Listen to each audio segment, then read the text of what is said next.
Oke, assalamualaikum Mas Bro. Kali ini kita akan bahas tentang metode tani salibu Mas Bro. Nah, kan kalau ini kebetulan di tempat saya ini musim panen Mas Bro. Udah selesai ini panen ya. Ini, nah ini nih. Kalau kita lihat Mas Bro kan sekarang pupuk mahal, kemudian tenaga kerja mahal Mas Bro. Nah, ini salah satu solusi untuk pertanian yang murah Mas Bro. Nah ini kebetulan Mas Bro, ini udah ada tumbuh singgang Mas Bro. Nah ini kalau saya biasanya Mas Bro, saya pangkas sampai 5 cm Mas Bro. Nah ini saya pangkas sampai 5 cm Mas Bro. Nah kemudian saya rendam nih, rendam seperti ini nanti tumbuh tumbuh ini Mas Bro, tumbuh singgang ya Mas Bro, tumbuh padi yang kecil-kecil ini Mas Bro. Nah ini baru seperti ini, baru saya pupuk Mas Bro, pupuk, jadi nggak perlu ngolah lahan lagi. Nah biasanya bisa dipanen tiga kali dan lebih cepat Mas Bro. Ya, biasanya panen yang ketiga atau keempat itu yang hasilnya luar biasa Mas Bro. Jadi nggak perlu nunggu 3 bulan. Ini paling 2 bulan sudah bisa dipanen Mas Bro. Kalau ini metodenya, ini kesalahannya pertama itu memang kita nggak pangkas Mas Bro. Harusnya dipangkas. Nah, yang mati kita nanti kalau sudah dipupuk nanti kan tumbuh ya, tumbuh ini baru ya Mas Bro. Tumbuh ini. Ada yang tumbuh, ada yang enggak. Nah, yang enggak kita ini Mas Bro, kita tanemin lagi yang banyak ini Mas Bro. Nah, ini Mas Bro. Nah, ini kebetulan di tempat saya, di tetangga saya itu kebanyakan senang banget bakar ini Mas Bro. Bakar jerami Mas Bro. Padahal jerami ini kandungannya silikanya luar biasa Mas Bro.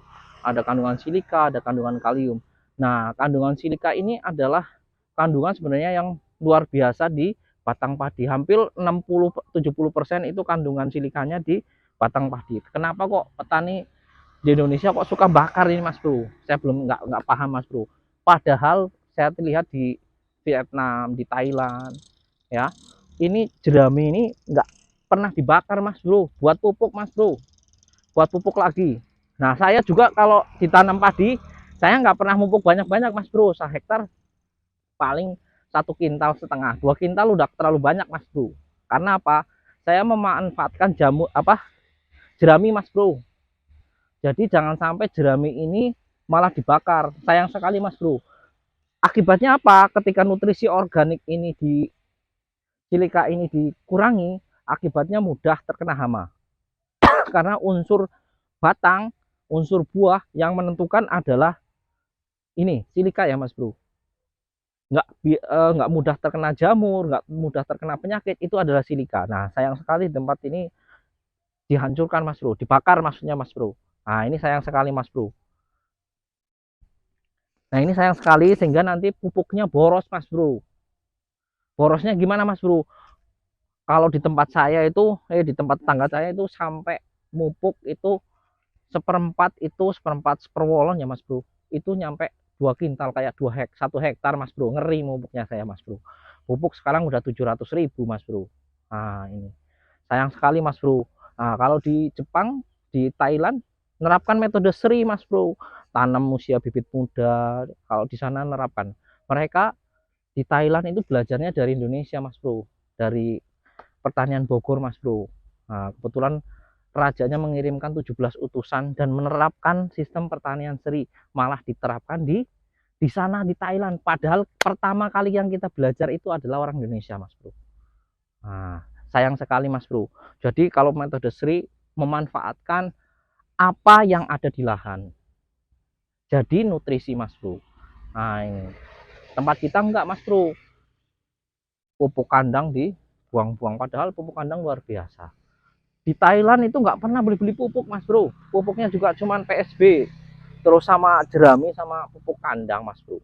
Karena mereka sudah menerapkan sistem organik lama, kelemahan kita kan ini tanahnya udah jenuh Mas Bro, sehingga tanah yang jenuh untuk memperbaiki tanah ini udah rusak Mas Bro, karena kebanyakan kimia Mas Bro. Udah berpuluh-puluh tahun kita pakai kimia Mas Bro, sehingga nanti untuk memperbaikinya butuh waktu lama Mas Bro, 3 tahun 5 tahun tergantung nutrisi yang dimasukkan ke lahan Mas Bro. Harus masukkan seton 2 ton, emang ribet Mas Bro, tapi nanti kalau sudah jadi luar biasa ya. luar biasa nanti tanahnya jadi subur. Kemudian kalau kimia kan kandungannya adalah menilai dari tingginya bahan kandungan kimianya. NPK misalnya N-nya 17%, 15%, ada yang sampai 20%. Tapi pertanian organik nggak seperti itu, Mas Bro. Pertanian organik itu mengandalkan kelembaban, kesuburan, dan asam umat, Mas Bro. Nah, nggak, nutrisi itu nggak perlu tinggi-tinggi kayak kimia, ya. Nutrisinya tinggi sekali nggak. Ini organik itu kandungannya kecil, tapi karena dia kandungannya kecil, terus kemudian dia bakterinya banyak, dia bisa menangkap nutrisi dari luar kayak nitrogen itu yang dari udara itu bisa ditangkap. Karena apa? Bakterinya nggak mati. Nah, kemudian nutrisinya nggak boros-boros ya Mas Bro, nggak boros-boros kayak kita mupuk nggak ada efek. Karena apa? pH-nya rusak Mas Bro. Kalau udah kena, kan itu sifatnya kimia kan asam Mas Bro. Nah, pH-nya rusak, akibatnya apa? Lahan itu mudah terkena penyakit Mas Bro. Kok sekarang kok nanam kok susah amat? Karena apa? Karena kita sibuk masukin kimia, padahal tanahnya ini butuh nutrisi organik. Akibatnya apa? Hama merajalela. Karena apa? Yang dibutuhkan di tanah itu adalah nutrisi organik. Kemudian ada bakteri. Nah, ketika ada kimia masuk, bakteri nggak bisa hidup, Mas Bro. Cacing juga mati, Mas Bro. Kalau dulu kan ikan banyak ditemukan di sawah, Mas Bro. Mancing saya dulu aja dapat banyak, Mas Bro. Tapi sekarang udah nggak bisa mancing. Karena apa? Tiap hari, tiap panen kita masukin kimia.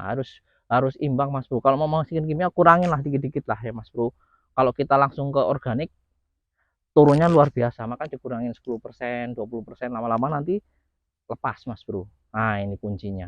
Kalau kita langsung pure organik, nanti takutnya rugi Mas Bro. Karena ini kan tanahnya sudah tanah jenuh, tanah udah rusak Mas Bro. Udah berpuluh-puluh tahun pakai kimia. Untuk memperbaiki puluh-puluhan tahun itu nggak bisa 1 tahun, 5 bulan, 6 bulan. Karena udah ini sudah dilakukan udah berpuluh-puluh tahun Mas Bro.